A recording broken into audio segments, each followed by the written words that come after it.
Olá, professora Alana. Eu vou falar da divisão de poderes, da tripartição, né? Que tudo começou 500 antes de Cristo, que a população não concordava com o tipo de governo tirânico da época, e eles criaram a Assembleia do Cidadão, que logo depois foi criada a tripartição por Montesquieu, em 1700, que seria a versão mais moderna. Tô falando do comecinho onde tudo se iniciou. A divisão de poder ela é constituída por 3 órgãos diferentes, que é o legislativo, o executivo e o judiciário. Independentes e harmônicos entre si, de fato, é a essência do sistema constitucional. Ela é utilizada em vários países, essa tripartição de poderes, criada por Montesquieu, que é a doutrina de Montesquieu. Pode funcionar muito bem. No Brasil, e temos outros países também, vários países que usam esse tipo de doutrina, de teoria. A ideia é que os 3 poderes fiquem equilibrados e que cada um possa fiscalizar o outro. Esses 3 poderes são o poder legislativo, que cria as leis, o executivo, que executa, e o judiciário, que cuida dos conflitos. Com essas leis, podem trazer a entender esse sistema que ele é essencial. Existem conflitos entre seus representantes. Um exemplo é o governo atual, que vive muito em embate com o STF e com o Congresso também, às vezes. Mas com o STF é bem nítido que eles têm um certo problema na comunicação ali. Chamada articulação política fica prejudicada quando as partes não se conversam bem. Isso interfere diretamente na vida da população, já que projetos não são aprovados. O Brasil utiliza a tripartição de poderes e o presidencialismo, mas isso não significa que o presidente manda em tudo. Se ele mandasse em tudo, seria um ditador, como na Coreia do Norte. Não seria esse tipo de governo, que é uma democracia, né? Que era para ser. Conflitos são muito recorrentes porque cada um interpreta as regras de forma diferente. Isso acontece porque as leis são subjetivas. Temos o executivo comandado pelo presidente, porém seria impossível ele cuidar de tudo. Por isso que temos os ministérios. Exemplo do Ministério da Educação, que é um setor responsável pela educação, que desde as escolas, o que vão ensinar nas escolas, até o que vai cair na prova do Enem. É feito pelo Ministério da Educação. Esse processo também acontece em todas as áreas, como da saúde, segurança, política, ciência e tecnologia, economia. E economia. O Legislativo é formado pelo Congresso, ou seja, pela Câmara dos Deputados e pelo Senado Federal. São eles que fazem as regras do nosso país, que criam as leis. Eles têm a função de aprovar o que o presidente quer, o que é proposto, no caso. O presidente não governa sozinho. Ele não tem um poder absoluto, mas ele pode criar uma medida provisória, que a partir do momento que ele assina, começa a valer, só que ela precisa de ser aprovada até 120 dias para continuar tendo essa validade. Ela precisa ser aprovada, senão ela perde a validade.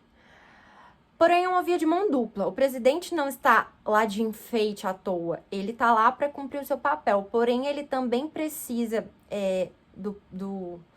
dos outros, do legislativo e do judiciário para poder ter um governo eficiente.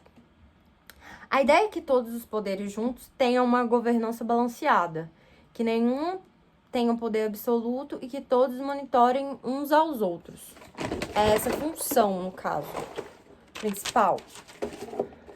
E de todos os pensadores também, sempre foi deixado claro que é bem perigoso concentrar-se o poder na mão de uma pessoa só ou de apenas um grupo. Seria bem uma forma de política bem arriscada. Por isso que precisamos dessa tripartição. Um dos principais motivos.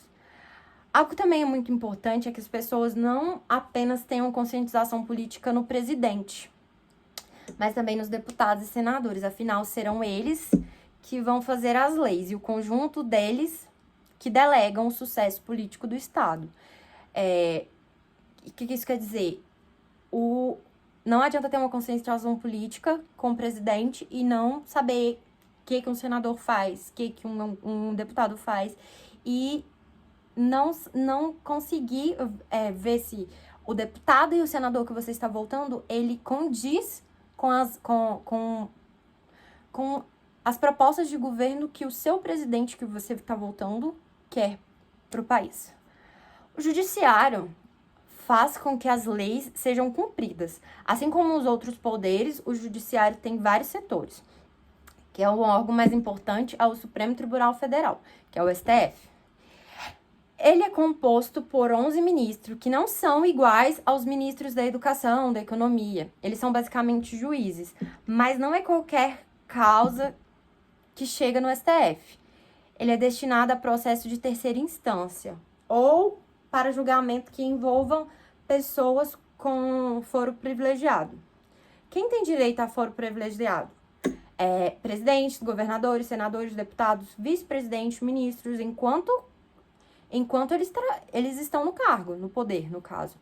Comandantes militares, o Supremo, enquanto eles estão exercendo a sua função. Caso eles percam, caso eles não estejam mais exercendo a sua função, eles não têm foro privilegiado. Não é composto só pelo STF, é pelo Superior Tribunal Militar, Superior Tribunal da Justiça, Superior Tribunal do Trabalho, que julga causas trabalhistas, e o Tribunal Superior Eleitoral também.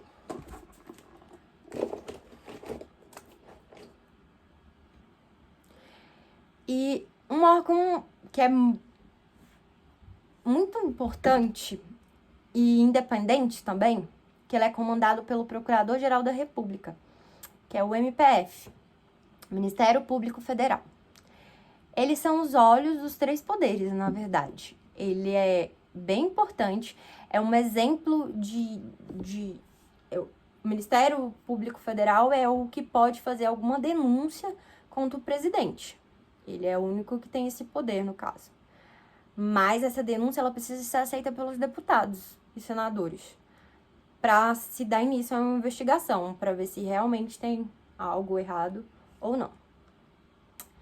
E serve para balancear também, para não ficar somente os três poderes, um avaliando o outro. Esse avalia mais no modo geral. Platão doutrinou, vou ler uma frase dele. Não se deve estabelecer jamais uma autoridade demasiado poderosa e sem freios nem paliativos. Como eu tinha falado, todos esses pensadores, eles sempre deixaram isso bem claro, que é muito perigoso ter uma concentração de poder, seja num grupo ou seja em uma pessoa. John Locke tratou do assunto em 4 funções.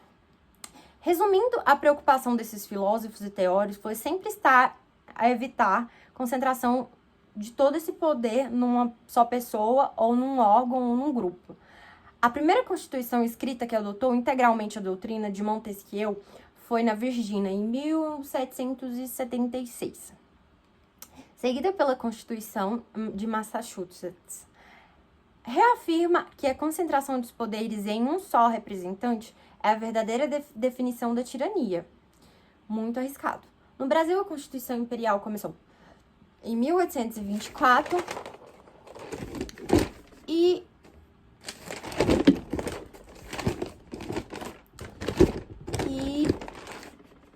é sobre isso. Tanto Platão quanto John Locke sempre deixaram claros que essa concentração de poder nas mãos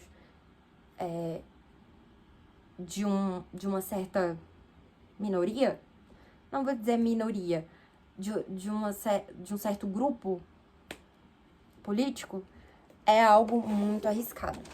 Então, a tripartição, ela é muito importante para uma forma de governo inteligente, para fiscalização e para que as leis sejam executadas de forma correta e o governo